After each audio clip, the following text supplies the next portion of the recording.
السلام عليكم ورحمة الله وبركاته. الحمد لله الرحمن الذي علم القرآن وخلق الإنسان وعلمه البيان ودعا إلى سبيله بالحكمة الموعظة الحسنة والبرهان ونشهد أن لا إله إلا الله وحده لا شريك له ونشهد أن سيدنا وسندنا وحبيبنا ومولانا محمدا عبده ورسوله أرسله بالحق بشيرا ونذيرا وداعيا إلى الله تعالى بإذنه وسراجا وقمرا منيرا أما بعد فأعوذ بالله من الشيطان الرجيم بسم الله الرحمن الرحيم يا أيها الناس اتقوا ربكم الذي خلقكم من نفس واحدة وخلق منها زوجها وبث منهما رجالا كثيرا ونساء صدق الله مولانا العظيم اللهم صل وسلم على نبينا محمد سبحانك لا علم لنا إلا ما علمتنا إنك أنت العليم الحكيم الله मुअज़्ज़ज़ मुहतरम मुसल्लियान किराम আল্লাহ জাল্লা শাআনুর দরবারে হাজারো লাখো কোটি শুকরিয়া যে আল্লাহ তাআলা আমাদেরকে পছন্দ করে মহব্বত করে ভালোবেসে জান্নাতের বাগানে আসার এবং বসার তৌফিক দান করলেন। এজন্য সকলে অন্তরের অন্তঃস্থল থেকে কালিমাতুশ শুকর আদায় করি, সকলেই বলি আলহামদুলিল্লাহ।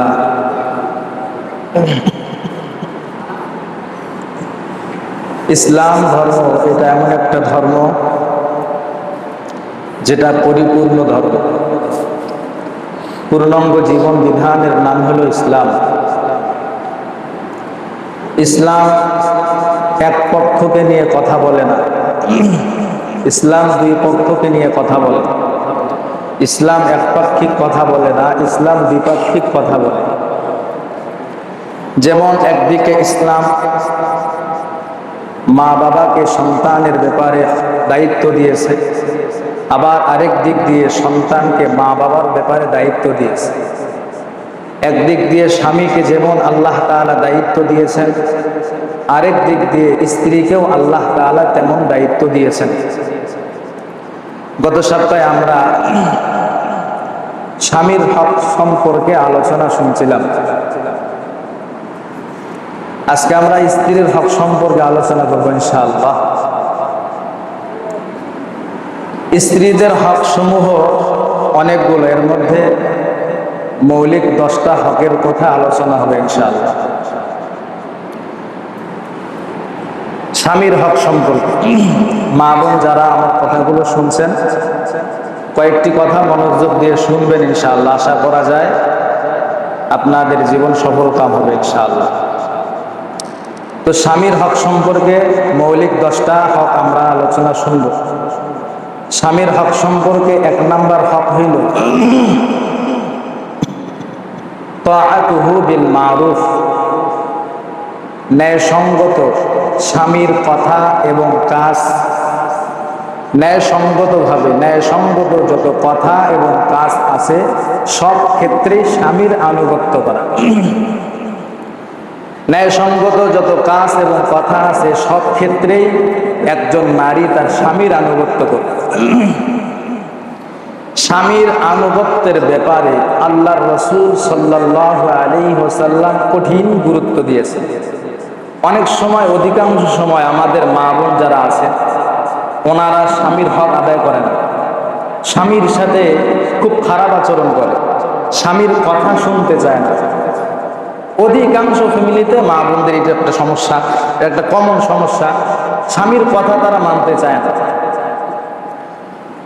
স্বামীর হক সম্পর্কে এক নাম্বার হক হইল স্বামীর ন্যায়সঙ্গত সমস্ত কাজ, সমস্ত কথার আনুগত্য করা একজন নারীর দায়িত্ব। আল্লাহ রাসূল সাল্লাল্লাহু আলাইহি ওয়াসাল্লাম এই দায়িত্বের ব্যাপারে কঠিন গুরুত্ব দিয়েছেন। قال رسول الله صلى الله عليه وسلم আল্লাহর নবী বিশ্ব নবী মুহাম্মদুর রাসূলুল্লাহ সাল্লাল্লাহু আলাইহি ওয়াসাল্লাম বলেন,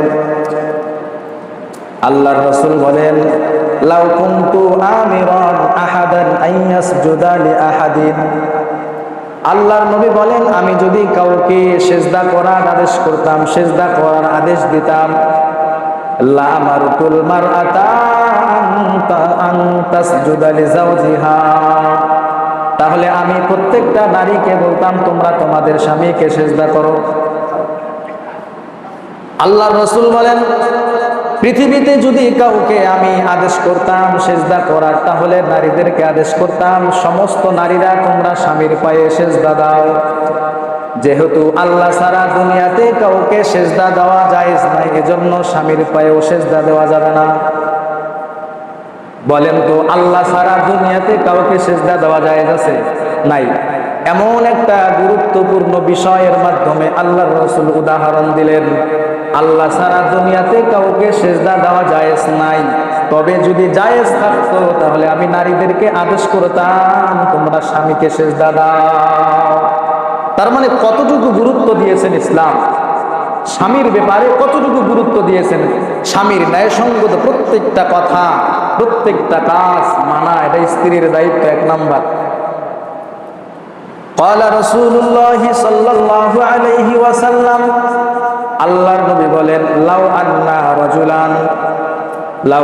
রাজুলান আমারা ইমরাআতান, আল্লাহর নবী বলেন, কোন স্বামী যদি তার স্ত্রীকে আদেশ করে আনতান কুলা মিন জাবালিন আহমার ইলা জাবালিন আসওয়াদ, ভালো করে খেয়াল করবেন, আল্লাহর রাসূল বলেন, কোন স্বামী যদি তার স্ত্রীকে আদেশ করে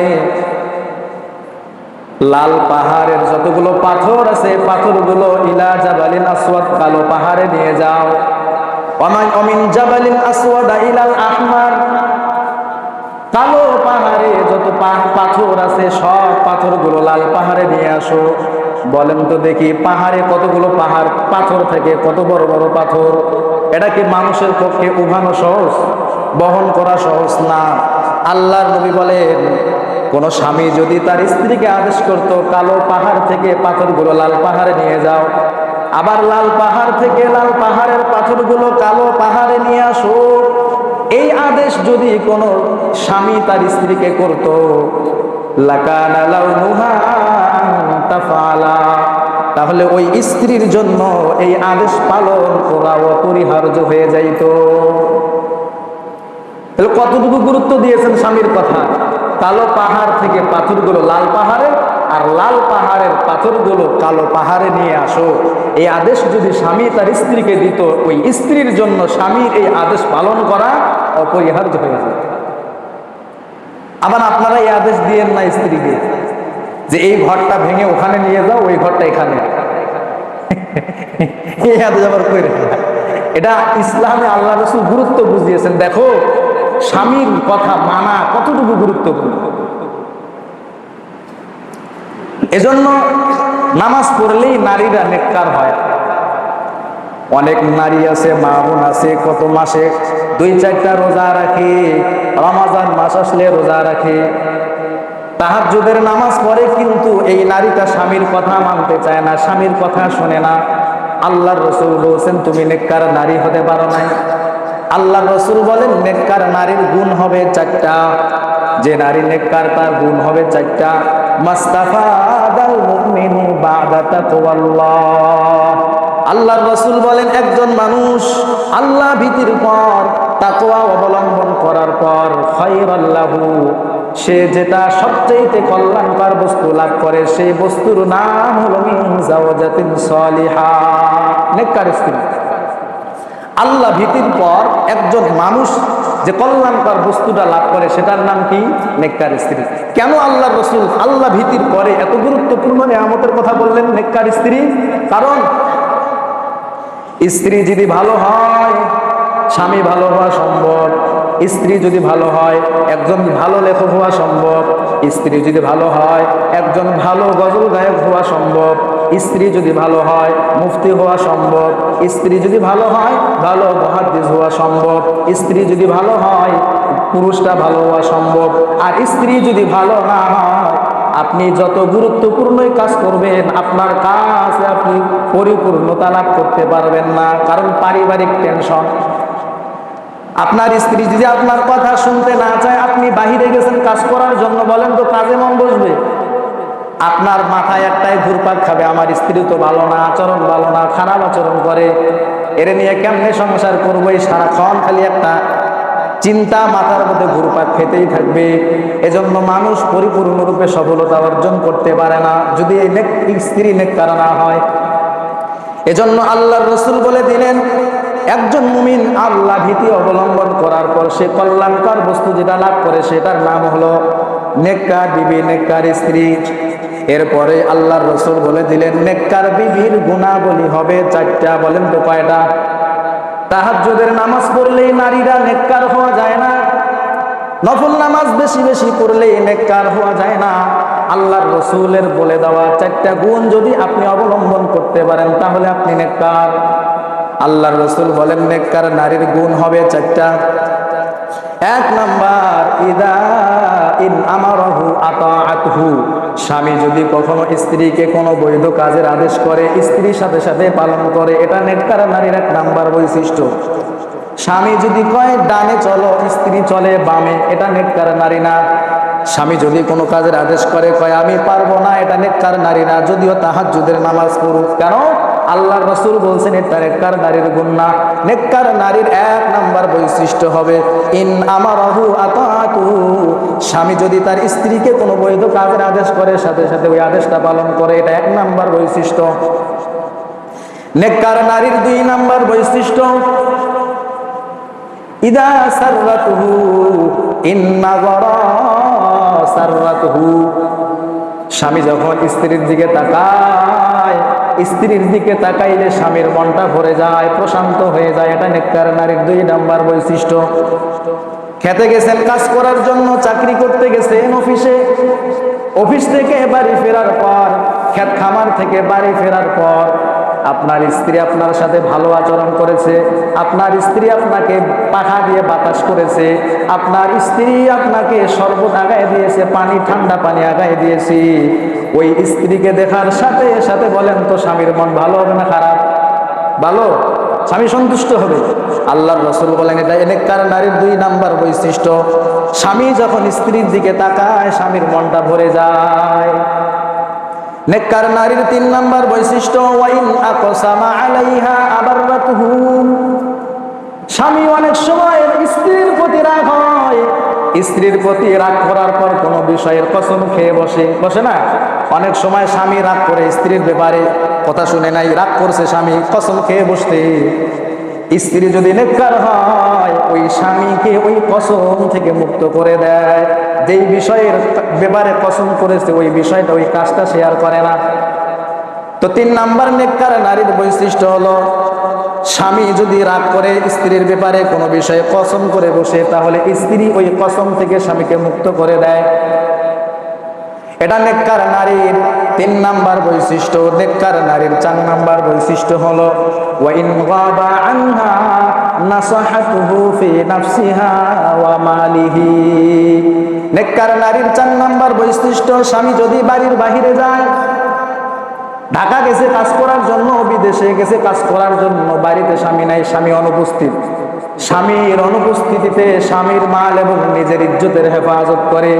স্বামীর মাল এদিক সেদিক করে না, স্বামীর মাল এদিক সেদিক খরচ করে না এবং নিজের ইজ্জতের হেফাজত করে, পরকিয়া করে না, পরপুরুষের সাথে কথা বলে না, যে নারী নিজের ইজ্জতের হেফাজত করে এবং স্বামীর মাল হেফাজত করে। আল্লাহর রাসূল বলেন এটা হলো নেককার নারীর 4 নাম্বার বৈশিষ্ট্য। বলেন তো নেককার নারীর বৈশিষ্ট্য কয়টা? 4টা। স্বামী আদেশ করলে পালন করে, স্বামী স্ত্রীর দিক তাকাইলে স্বামীর মনটা ভরে যায়, স্বামী যদি স্ত্রীর ব্যাপারে পছন্দ করে বসে, স্ত্রী স্বামীকে পছন্দ থেকে মুক্ত করে দেয়। 4 নাম্বার নিজের ইজ্জত এবং স্বামীর সম্পদের হেফাজত করে। এই 4টা গুণ যদি কোনো নারীর ভিতরে থাকে তাহলে আল্লাহর রাসূল বলেন সেই হলো নেককার নারী। এই নেককার নারীর 4টা বৈশিষ্ট্য আবার আল্লাহর রাসূল আরেক হাদিসে বলেছেন জান্নাতি নারীর বৈশিষ্ট্য 4টা। কয়টা? জান্নাতি নারীর বৈশিষ্ট্য 4টা। এই 4টা বৈশিষ্ট্য যদি কোন নারীর ভিতর থাকে, আল্লাহর রাসূল বলেন জান্নাতের 8টা দরওয়াজা দিয়ে ওই মহিলাকে ডাকা হবে। সুবহান। কয়টা বৈশিষ্ট্য? 4টা। একটা নেককার নারীর বৈশিষ্ট্য আর একটা জান্নাতি নারীর বৈশিষ্ট্য। আল্লাহর রাসূল বলেন জান্নাতি নারীর বৈশিষ্ট্য 4টা।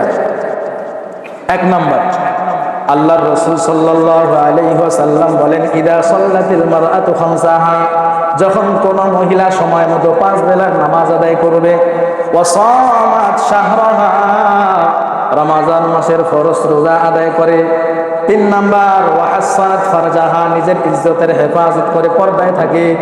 4 নাম্বার, স্বামী যদি কোনো কাজের আদেশ করে, আদেশ করার পর স্ত্রীর সাথে সাথে আদেশটা পালন করে। এই 4টা গুণ যদি বৈশিষ্ট্য যদি কোনো নারীর ভিতর পাওয়া যায়, আল্লাহর রাসূল বলেন কিলা লাহা, ওই নারীকে বলা হবে উদখুলিল জান্নাতা মিন আইনি আবওয়াবিল জান্নাতি শিতি। ওই নারীকে হাসরের ময়দানে বলা হবে জান্নাতের 8টা দরওয়াজার যে কোনো দরওয়াজা দিয়ে তুমি জান্নাতের মেহমান হয়ে যাও। সুবহানাল্লাহ। তাহলে জান্নাতি নারীর বৈশিষ্ট্য কয়টা? 4টা। 5 বেলার নামাজ পড়বে, রমজান মাসের রোজা রাখবে। 3 নাম্বার, নিজের ইজ্জতের হেফাজত করবে। 4 নাম্বার, স্বামীর আনুগত্যশীল হবে। আল্লাহর রাসূল বলেন 4টা গুণ অবলম্বন করবা আর জান্নাতের 8টা দরওয়াজার যে কোনো দরওয়াজা দিয়েই তুমি জান্নাতে প্রবেশ করবে। সুবহানাল্লাহ। তাহলে বলেন তো এই সমস্ত গুণগুলো কি এখন আমাদের মা বোনদের মাঝে আছে? পাওয়া যায়? খুব কষ্ট, খুব দুষ্কর, পাওয়া যায় না। এজন্য নেককার নারীর এই গুণ 4টা, জান্নাতি নারীর গুণ 4টা, 8টা। এটা হলো একজন নারীর 1 নাম্বার দায়িত্ব স্বামীর ব্যাপারে। স্বামীর 1 নাম্বার হক, স্বামী যদি বৈধ কোনো কাজের বা কথার আদেশ করে সাথে সাথে স্ত্রী সেটা পালন করে। নারীর 2 নাম্বার দায়িত্ব, স্বামী যদি কখনো তার স্ত্রীকে ডাকে, আহ্বান করে, সাথে সাথে স্বামীর এই ডাকে সাড়া দেওয়া স্ত্রীর দায়িত্ব। ক্বালা রাসূলুল্লাহি সাল্লাল্লাহু আলাইহি ওয়াসাল্লাম, আল্লাহর নবী বলেন ইযা দা'আর রাজুলু ইমরাআতাহু ইলা ফিরাশিহি, যখন কোন পুরুষ তার স্ত্রীকে তার চাহিদা পূরণ করার জন্য বিছানায় ডাকবে, আল্লাহর রাসূল বলেন ওই স্ত্রী যদি ফাআবাত, স্বামীর কথা মান্য না করে, স্বামীর কথা শুনে না, স্বামীর কথা শুনতে চায় না, স্বামীর ডাকে সাড়া দেয় না, ফাবাতা আলাইহা গদবান, পুরা রাত স্বামী তার উপর রাগান্বিত হয়ে কাটায়। আল্লাহর রাসূল বলেন লানাতুহুল মালাইকা, পূর্ণ রাত ওই স্ত্রীর জন্য আসমানের ফেরেশতারা বদদুয়া করতে থাকে। নাউজুবিল্লাহ। স্বামী স্ত্রীকে ডাকছে তার চাহিদা পূরণ করার জন্য, স্ত্রী আসে নাই। আল্লাহর রাসূল বলেন স্বামী ডাকছে তুমি আসো নাই, সারা রাত স্বামী তোমার উপর মন খারাপ করেছিল, এই সারা রাত আসমানের ফেরেশতা ওই নারীর জন্য অভিশাপ করতে থাকে। নাউজুবিল্লাহ। স্ত্রীর 2 নাম্বার দায়িত্ব, স্বামী যখন ডাকবে স্বামীর ডাকে সাড়া দেওয়া স্ত্রীর দায়িত্ব। স্ত্রীর 3 নাম্বার দায়িত্ব, স্বামীর জন্য স্ত্রী সাজগোজ করে থাকে, এমন যেন না হয় শরীরে দুর্গন্ধ, সাজগোজ করে নাই, স্বামী বাড়িতে গেছে তাও সাজগোজ করতেছে না। আল্লাহর রাসূল বলছেন এই স্ত্রী স্বামী যখন বাড়িতে যাবে স্ত্রীর দিক তাকাইলেই যেন স্বামীর মনটা আনন্দে ভরে যায়, এমন সাজগোজ করা এটা স্ত্রীর দায়িত্ব। এখন কথা হইল, স্ত্রীরা সাজগোজ করবে কখন? যখন স্বামীর সাপোর্ট পাবে তখনই তো। এখন যদি স্বামীর সাপোর্ট না পায়, সারাদিন বেচারি বেটি কাজ করায় না, এখন বেচারি বেটি কখন সাজবে স্বামীর জন্য? এখন তো স্ত্রীকে সাজার জন্য তাকে সময় দিতে হবে, হবে না? দিতে হবে না? এই যে স্বামীর যদি সাপোর্ট সে না পায় সাজগোজ করা, সে কেমনে সাজগোজ করবে? এজন্য স্বামীরও দায়িত্ব, স্ত্রীর জন্য স্বামী সাজগোজ করবে, আবার স্বামীর জন্য স্ত্রী সাজগোজ করবে। এটা ইসলামের বিধান। তো নারীর 3 নাম্বার দায়িত্ব হইল স্বামীর জন্য সাজগোজ করা। عن أبي هريرة رضي الله تعالى عنه قال قيل لرسول الله صلى الله عليه وسلم আল্লাহর রাসূলকে একবার জিজ্ঞাসা করা হইল, পয়গম্বর, আইয়ুন নিসাই খায়র, নারীদের মধ্যে শ্রেষ্ঠ নারী, ভালো নারী কে? আল্লাহর রাসূল বলেন, আল্লাযী তাসরুহু ইদা নাযারা, স্বামী যদি স্ত্রীর দিকে তাকায়, স্ত্রী সাজগোজ করে থাকে, স্ত্রীর দিক তাকাইলে স্বামীর মনটা ভরে যায়। এটা স্ত্রীর 3 নাম্বার দায়িত্ব, স্বামীর জন্য সাজগোজ করে থাকা। আল্লাহর রাসূল বলেন, পৃথিবীতে ওই নারীরাই হলো শ্রেষ্ঠ উত্তম নারী, যারা স্বামীর জন্য সাজগোজ করে, স্বামী স্ত্রীর দিক তাকাইলে স্বামীর মনটা ভরে যায়। এটা হলো স্ত্রীর 3 নাম্বার দায়িত্ব। একজন স্বামী স্ত্রীর 3টা বিষয়ে খুব খুশি হয়। কয়টা বিষয়? একজন স্বামী একটা স্ত্রীর 3টা বিষয়ে বেশি খুশি হয়। 1 নাম্বার, স্বামী স্ত্রীর সৌন্দর্য দেখে স্বামী খুশি হয়। 2 নাম্বার, স্ত্রী যখন সাজগোজ করে, অলংকার পরে, এই দৃশ্য দেখে স্বামী খুশি হয়। 3 নাম্বার, স্বামী যখন স্ত্রীকে আল্লাহর আনুগত্য করতে দেখে তখন স্বামী বেশি খুশি হয়। এই 3টা বিষয়ে স্বামী স্ত্রীর ব্যাপারে খুশি হয়। এখন দেখেন তো, এই 3টা বিষয় কি আমাদের মা বোনদের মাঝে পাওয়া যায়? হ্যাঁ, পাওয়া যায়। 1 নাম্বার কি? সৌন্দর্য। আল্লাহ সৌন্দর্য দান করেছে, কিন্তু সে তার সৌন্দর্যটা ধরে রাখতে পারে না। 2 নাম্বার, একটু সাজগোজ করবে, অলংকার করবে, তাও করতে চায় না। কিন্তু কখন সাজগোজ করে? বাড়ির বাহিরে যখন যাবে, পর পুরুষকে দেখানোর জন্য লিপস্টিক, হ্যাঁ, দামি দামি 3 পিসটা, হ্যাঁ, দামি শাড়িটা, এই দামি দামি জিনিসগুলো পরে পর পুরুষকে দেখানোর জন্য সে বাড়ির বাহিরে বের হবে। অথচ এই স্ত্রীর দায়িত্ব ছিল বাড়িতে এভাবে সাজগোজ করা, স্বামীকে দেখানোর জন্য। এখন উল্টা, স্বামীকে সাজগোজ না দেখায়, হ্যাঁ, পর পুরুষকে সাজগোজ দেখায়। তো স্ত্রীর এটা 3 নাম্বার দায়িত্ব, স্বামীর জন্য সাজগোজ করা। আর স্বামীরা স্ত্রীদের ব্যাপারে 3টা বিষয়ে বেশি খুশি হয়। 1 নাম্বার, স্ত্রীর সৌন্দর্যে। 2 নাম্বার, স্ত্রীর সাজগোজে। 3 নাম্বার, স্ত্রী আল্লাহর আনুগত্য যখন করবে, এটা দেখে স্বামী বেশি খুশি হয়। এটা হলো স্ত্রীর 3 নাম্বার দায়িত্ব। স্ত্রীর 4 নাম্বার দায়িত্ব, স্বামীর সম্পদের হেফাজত করা। এমনকি স্বামীর বাড়ির যে খাবার, ভাত রান্না করে, তরকারি রান্না করে, এই তরকারির ব্যাপারেও তরকারিকে হেফাজত করা এটা স্ত্রীর দায়িত্ব। আল্লাহর রাসূল সাল্লাল্লাহু আলাইহি ওয়াসাল্লাম বলেন, একজন নারী যখন তার স্বামী বাড়ির বাহিরে যায়, তখন এই স্ত্রীর জন্য স্বামীর সম্পদের হেফাজত করা এটা স্ত্রীর দায়িত্ব। আল্লাহর রাসূলকে জিজ্ঞাসা করা হইল, পয়গম্বর, শুধু সম্পদ, স্ত্রীরা যে বাড়ি খানাপানা পাক করে, এটার ব্যাপারেও কি, খাবারের ব্যাপারেও কি সে স্বামীর এই সম্পদের হেফাজত করবে? আল্লাহর রাসূল বললেন, হ্যাঁ, ওয়াদাকা আফদালু আমওয়ালিনা, এটা তো আমাদের মধ্যে ভালো সম্পদ, শ্রেষ্ঠ সম্পদ, যার মাধ্যমে যেটা আহার করে আমরা আমাদের জীবনকে বাঁচাই, এটা তো শ্রেষ্ঠ সম্পদ। তো এটার ব্যাপারে হেফাজত করবে না তো কোনটার ব্যাপারে হেফাজত করবে? তো স্বামী স্ত্রীর জন্য এটা দায়িত্ব, স্বামীর পূর্ণ সম্পদের হেফাজত করা, এমনকি খাবারের ব্যাপারে। হ্যাঁ, এখানে কিছু শীতলতা দিতে হবে স্ত্রীদেরকে, মৌন সমর্থন থাকতে হবে স্ত্রীদের ব্যাপারে। স্ত্রী যদি কোনো ক্ষেত্রে দান সদকা করে, এখানে স্বামীর অনুমতি থাকতে হবে। স্ত্রী যদি কাউকে একটু তরকারির ঝোল তরকারি দিতে চায়, এক্ষেত্রে স্বামীর অনুমতি থাকতে হবে। এই অনুমতি স্ত্রীকে দিয়ে দেওয়া, এটা স্বামীরও দায়িত্ব হবে। তো 4 নাম্বার দায়িত্ব, স্বামীর সম্পদের হেফাজত করা, এমনকি খাবারের ব্যাপারেও। আর স্বামীর এর ব্যাপারে মৌন সমর্থন দিতে হবে স্ত্রীকে। আল্লাহর রাসূল সাল্লাল্লাহু আলাইহি ওয়াসাল্লাম বলেন, কোন স্ত্রী যখন ইদা আনফাকাতিল মারআ মিন বাইতিহা মিন বাইতি তাআমি বাইতিহা, তার বাড়ির কোন খাবার যখন সে সদকা করবে, আরেকজনকে দিবে, ভাবিকে দিবে, পাড়া প্রতিবেশীকে একটু খাবার দিবে, তরকারির ঝোল রান্না করে প্রতিবেশীকে দিবে, গয়মিন গয়রি মুফসিদাতিন, কোনো ফিতনা ফাসাদ ছাড়া এখানে স্বামীর অনুমতি থাকতে হবে। স্বামীর মূল সমর্থন আছে, স্ত্রী জানে যদি আমি এই তরকারি আমার আত্মীয় স্বজনকে দেই, এখান থেকে যদি 2-1 টাকা গরিব মানুষকে দান সদকা করি, আমার স্বামী কিছুই বলবে না, এক্ষেত্রে আমার স্বামীর অনুমতি আছে। এই স্ত্রী যদি কাউকে সদকা করে, বাড়ির খাবারও দেয়, আল্লাহর রাসূল বলেন কানা লাহা আজরুহু বিমা আনফাকাত, স্ত্রী যে দান সদকা করলো, দান সদকার বিনিময়ে স্ত্রী সওয়াব পেয়ে যাবে। সুবহানাল্লাহ।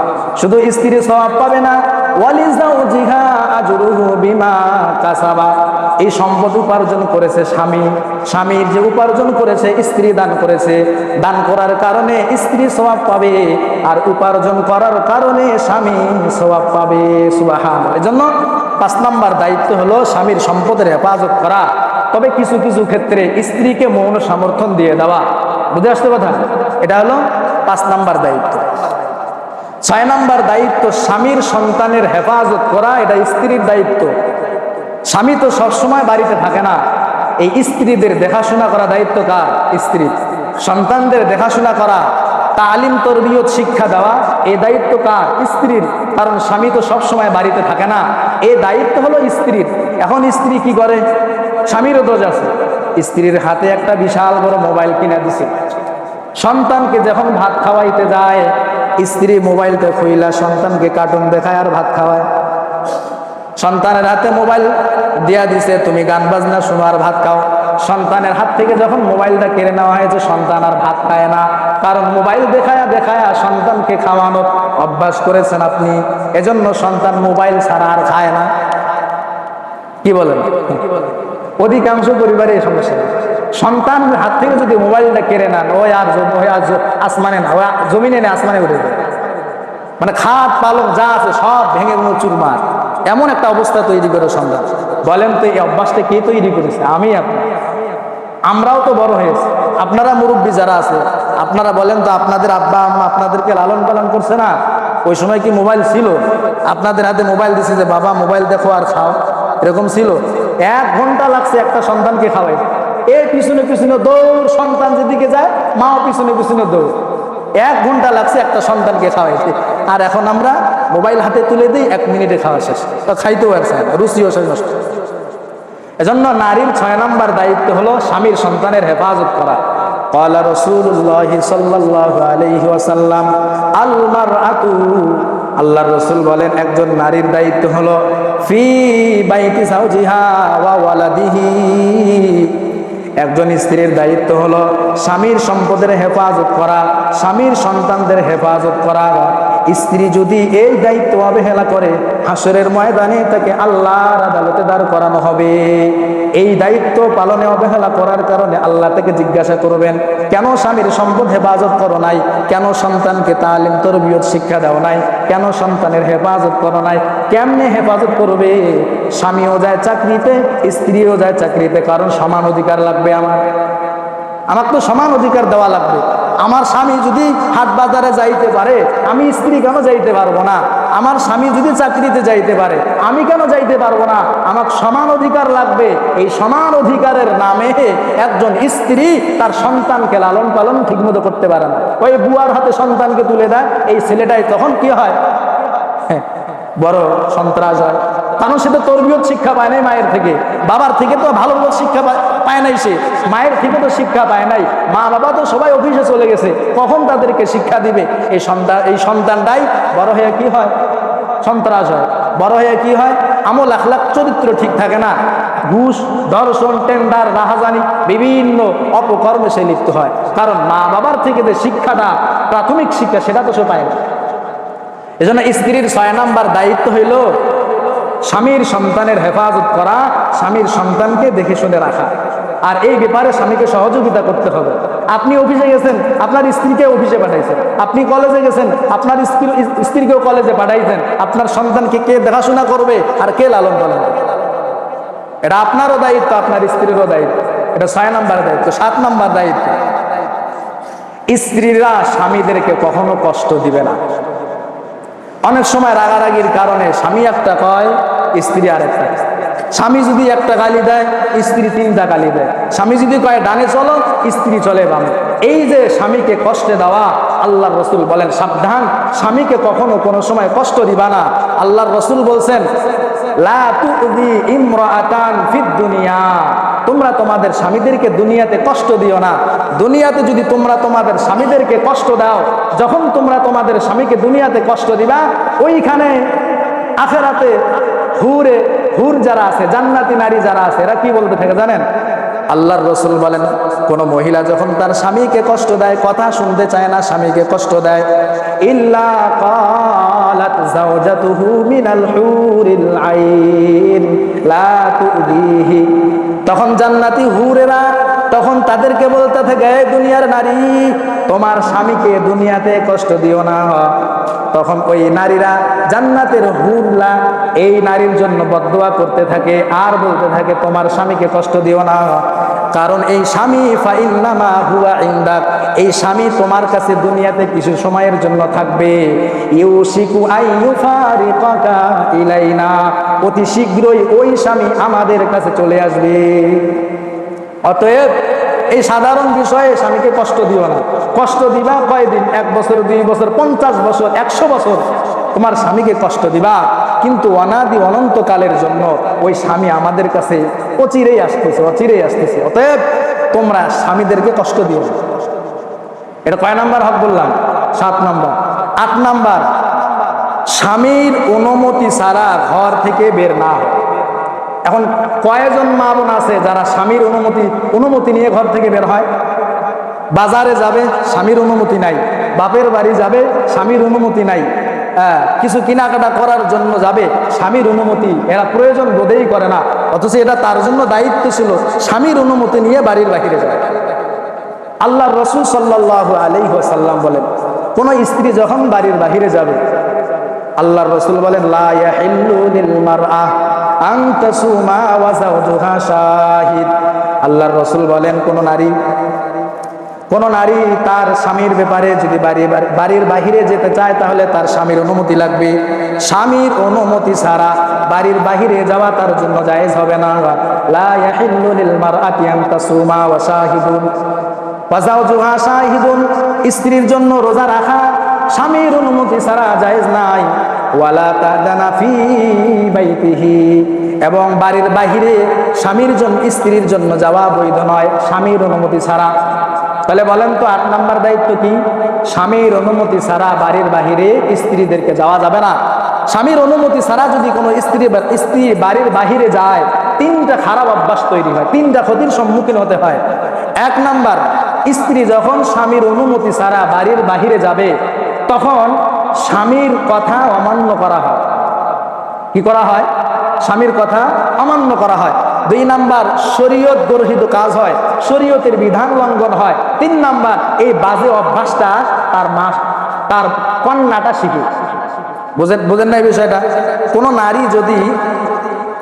নারী যদি স্বামীর অনুমতি ছাড়া ঘরের বাহিরে যায়, বলেন তো এই যে অনুমতি ছাড়া যে স্ত্রী ঘরের বাহিরে গেল, এই অভ্যাসটা যদি তার মেয়ে দেখে, তার মেয়ে শিখবে না? এই মেয়েটার যখন বিবাহ দেওয়া হবে, এই মেয়েটাও তো পরের বাড়িতে যে তার স্বামীর অনুমতি ছাড়া বাড়ির বাহিরে চলে যায়। এজন্য স্ত্রীর 9 নাম্বার দায়িত্ব হলো স্বামীর অনুমতি ছাড়া ঘরের বাহিরে যাওয়া যাবে না। ক্বালা রাসূলুল্লাহ সাল্লাল্লাহু আলাইহি ওয়াসাল্লাম সালাসাতুন লা তুকবালু লাহুম সালাহ। আল্লাহর রাসূল বলেন 3 শ্রেণীর মানুষের নামাজ কবুল করা হবে না। 1 নাম্বার, রাজুলুন আম্মা কওমান ওয়া হুম লাহু কারিহুন। 1 নাম্বার হলো ওই ইমাম সাহেব যেই ইমামকে মুসল্লিরা পছন্দ করে না, ওই ইমামের নামাজ কবুল করা হবে না। এখন প্রশ্ন জাগতে পারে, হুজুর আমাদের ইমাম সাহেবকে আমরা পছন্দ করি না কেন? কয় ইমাম সাহেব হক কথা কয়। ইমাম সাহেব হক কথা বলার কারণে ইমাম সাহেবকে আমাদের ভালো লাগে না। এই ভালো লাগা না লাগা কোনো কাজে আসবে না। ইমাম সাহেবকে পছন্দ না হওয়া কি? ইমাম সাহেব যদি ইসলাম গর্হিত কোনো কাজকর্মে লিপ্ত হয়, ইমাম সাহেব যদি কবিরা গুনায় লিপ্ত হয়, প্রকাশ্যে সে কবিরা গুনাহ করে, এই প্রকাশ্যে গুনাহ করার কারণে কোন ইমামকে যদি মুসল্লিরা অপছন্দ করে, আল্লাহর রাসূল বলেন এই ইমামের নামাজ কবুল করা হবে না। তাহলে বলেন তো, ইমাম যদি হক কথা কয় আর মুসল্লিরা যদি নারাজ হয়, এই কথা বলার কারণে, এই হক কথা বলার কারণে ইমামের নামাজ কবুল করা হবে না? নাকি ইমাম সাহেব যদি গুনাহে লিপ্ত হয়, সরাসরি প্রকাশ্যে গুনাহে লিপ্ত হয়, আর মুসল্লিরা যদি এটাকে অপছন্দ করে, ওই ইমামের নামাজ কবুল করা হবে না? কোনটা? ইমাম সাহেব হক কথা বললে মুসল্লিরা যদি নারাজ হয়, তাহলে বলেন তো ইমামের নামাজ কবুল করা হবে না? এটা এরকম নাকি ওই ইমামের নামাজ কবুল করা হবে? বাকি কোন ইমামের নামাজ কবুল করা হবে না? যে ইমামকে মুসল্লিরা পছন্দ করে না, তার আমল আখলাক খারাপ, তার চরিত্র খারাপ, সে কবিরা গুনায় প্রকাশ্যে লিপ্ত, ওই ইমাম কথা বলা হয়েছে। এখন এই কথা মনে করেন না যে হুজুর হক কথা বলে, হুজুরকে আমরা অপছন্দ করি, তাহলে হুজুরের নামাজ কবুল হবে, এরকম না বিষয়টা। 2 নাম্বার, আল্লাহর রাসূল বলেন ওয়াল আবদু ইদা আবাকা হাত্তা ইয়ারজিআ ইলা মাওলা। আল্লাহর রাসূল বলেন কোন গোলাম যদি মালিক থেকে পলায়ন করে, মালিকের কাছে ফিরে আসা পর্যন্ত ওই গোলামের কোনো নামাজ কবুল করা হবে না। 3 নাম্বার, ওয়াল মারআতু বাতাত মুসাহিরাতান লিজাওজিহা আসিয়াতান লাহু। কোন স্ত্রী যদি স্বামীর সাথে নাফরমানি করে, স্বামীর সাথে ঝগড়া করে, স্বামীর সাথে ঝগড়া ফাসাদ করে বাড়ি থেকে বের হয়ে বাপের বাড়িতে থাকে, বুঝে আসতো কথা? স্বামীর সাথে নাফরমানি কইরা, স্বামীর সাথে না থাইকা অন্য জায়গায় থাকে, আল্লাহর রাসূল বলেন এই স্ত্রী নামাজ কবুল করা হবে না। তাহলে স্বামীর অনুমতি ছাড়া স্ত্রী ঘরের বাইরে যাওয়া যাবে না। এটা স্ত্রীর 9 নাম্বার দায়িত্ব। স্ত্রীর 10 নাম্বার দায়িত্ব হইল স্বামীর অনুমতি ছাড়া বাড়িতে কোনো পরপুরুষকে প্রবেশ করানো যাবে না। স্বামীর অনুমতি যদি থাকে যে ওই লোকটাকে প্রবেশ করাও, তাহলে ওই লোককে প্রবেশ করানো যাবে। স্বামীর অনুমতি যদি না থাকে, তাহলে ওই স্ত্রীর জন্য পর পুরুষকে ঘরের ভিতরে প্রবেশ করানোটা হারাম। قال رسول الله صلى الله عليه وسلم, আল্লাহর রাসূল বলেন লা ইয়াহিল্লু লিল মারআতি আন তাসুমা ওয়া যাওজুহা শাহিদুন। স্বামী উপস্থিত আছে, তার জন্য নফল রোজা রাখা জায়েজ নাই, নফল রোজা রাখা যাবে না। ওয়া তা'যানা ফি বাইতিহা ইল্লা বিইذনি। স্বামীর ঘরের মধ্যে পর পুরুষকে অনুমতি ছাড়া প্রবেশ করা নারীর জন্য জায়েজ নাই। এটা নারীর 10 নম্বর দায়িত্ব। স্বামীর অনুমতি ছাড়া ঘরে কোনো পর পুরুষকে প্রবেশ করানো যাবে না। এই 10টা দায়িত্ব হলো নারীর। গত সপ্তাহে পুরুষদের দায়িত্বের কথা বলছিলাম, পুরুষের হকের কথা বলা হয়েছিল। এখন আমরা কয়জন পুরুষ আমাদের দায়িত্ব পালন করি, আর কয়জন নারী তার দায়িত্ব পালন করে?